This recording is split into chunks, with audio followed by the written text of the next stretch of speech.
Hi, and welcome to our lesson for today. We're going to be going over multiplying and dividing real numbers. If you remember from the last lesson, a real number is a number you recognize that's identifiable on the number line. So it's pretty much any number that you know. So let's go ahead and get started with a couple of definitions. And the first definition we're going to talk about is a reciprocal. A reciprocal is when the product of two numbers equals 1. So product, if you remember, means multiply. So when I multiply two numbers together, they're going to equal 1. So let's start with 3/4. Now, if you think about what we can multiply to equal 1 with 3/4, we would need the same number on top and the same number on the bottom. And so in order to do that, the reciprocal of 3/4 is 4/3. So I'm going to flip it. And now I can solve this. So 3 times 4 is 12. 4 times 3 is 12, and 12 divided by 12 equals 1. Therefore, 3/4 and 4/3 are reciprocals. Another number that might be trickier for you is, let's go with 8. What is the reciprocal of 8? So what would I multiply 8 times to equal 1? Well, in order to get 1, I want to have the same number on the numerator and the denominator, and that's going to equal 1. So here, in order to multiply, I can't multiply anything times 8 to get 1 that's just a whole number. So it's going to have to be a fraction. And so I'm going to flip this. Well, if I'm flipping a whole number, what does a whole number go over? 1. So now I can flip it, and the reciprocal is 1/8. So the reciprocal of 3/4 is 4/3. The reciprocal of 8 is 1/8. So anytime you have a whole number, you're just going to put 1 over that number to be the reciprocal. So let's go ahead on to the next part that goes with this, and this is the multiplicative inverse. So this is going to use your reciprocal to help solve a problem.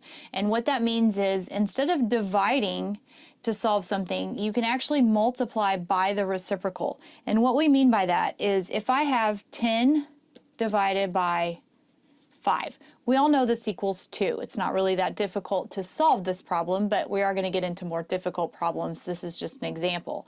So this is the same thing as saying 10 times the reciprocal of 5, which is 1/5. We just talked about that in the last part. And so now I can put 10 over 1, and when I multiply these, 10 times 1 is 10, 5 times 1 is 5, and 10 divided by 5 is 2. So we still end up with the same answer as far as the original 10 divided by 5. So this is going to come in handy whenever we get into more difficult problems. That way you're not dividing fractions, or I guess this is how you divide fractions to make it easier. You're going to multiply by the reciprocal. So that will be something we'll go over here in just a minute. But first, let's go over the sign rules for multiplying and dividing real numbers. So now we're dealing with multiplying and dividing positives and negatives.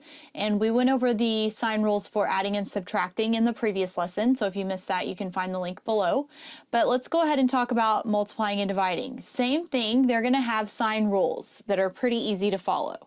So if they have the same sign, we're going to multiply or divide the actual numbers, whatever the situation calls for, and we're going to solve it, and then we're going to have an answer that is positive.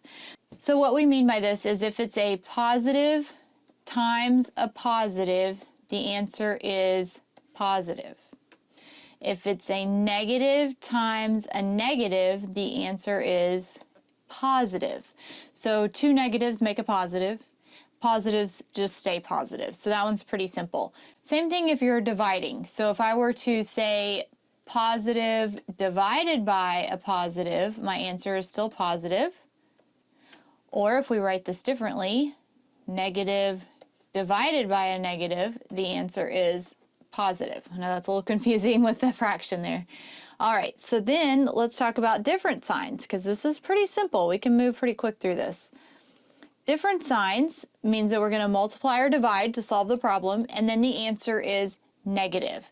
So if it's a positive times a negative, the answer is negative. If it's a negative times a positive, the answer is negative. It doesn't matter what order the positive and negative are in. It doesn't matter which one's a higher number. If you're multiplying two different signs, the answer is negative. Same thing with division. If I'm dividing a positive divided by a negative, my answer is negative. If I have a negative divided by a positive, my answer is negative. So any way you look at it, two negatives and a positive for each problem as far as different signs. All right, so let's move on to the first problem here. All right, so if we start out with 9 times negative 3, so we're going to start out real simple. Solve the problem. 9 times 3. 27. They have different signs, so my answer is negative. It's that simple, okay? Now, if I have negative 9 times negative 3, still going to solve the problem. 9 times 3, 27. They're both negative. They have the same sign, so my answer is positive, okay? Let's try a different problem as far as division goes. So if I have a negative 25 divided by 5, I'm going to divide, which equals 5. One's negative, one's positive. Different signs means that my answer is negative. And then for one more on this problem here.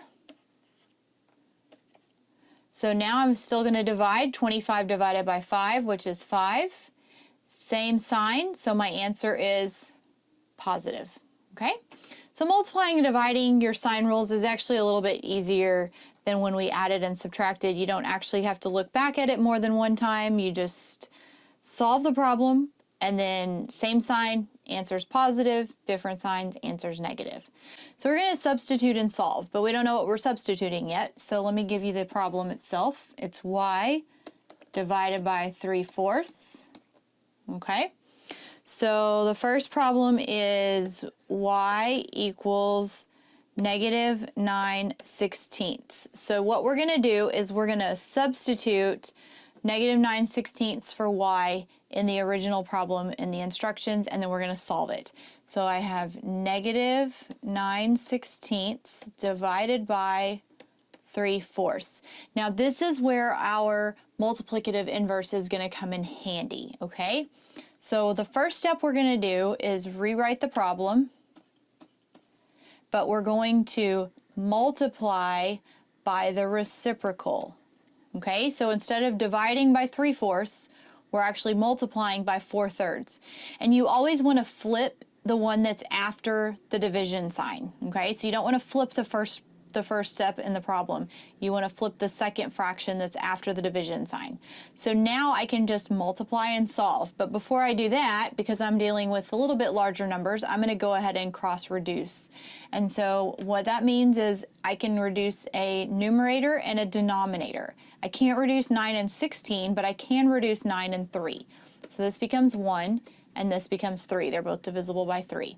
And then I can look at the other numerator, 4 and 16. I can reduce that. So 4 is 1, 16 is 4.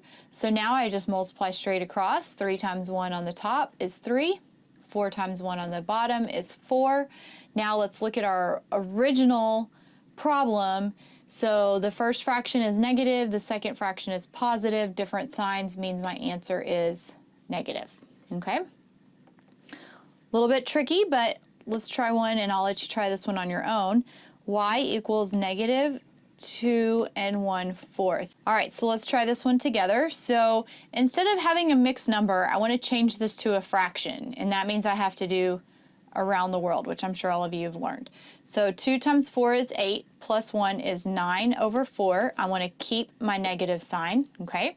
So now I have 9/4, negative 9/4, divided by, let's go to the original problem and plug it in, 3/4. Now I want to do my multiplicative inverse. So I'm going to say negative 9/4 times, flip that second one, 4/3. I can still cross reduce, so 3 and 9 are divisible by 3. 4 and 4 are both divisible by 4. So on the top I have negative 3 times 1 is negative 3. On the bottom I have 1 times 1. I don't have to write that in my denominator. So they have different signs. My answer is still negative. So negative 3 will solve that one. So this one is a little bit more difficult as far as the actual problems get in the examples here, but the rules, the sign rules for multiplying and dividing are a little easier than adding and subtracting in that you don't have to really pay that much attention to the numbers themselves. So let's move on to one last part here, and we're going to talk about the properties of 0. And what I mean by that is we've seen 0 in problems up to this point, and most of the time when 0 is included in the problem, the answer is 0. So we'll talk about that real quick here. So the first one, let's say any number multiplied by 0 is 0. So if I have 0 times 15, my answer is 0, okay? Same thing with division. Any number 0 divided by any number equals 0.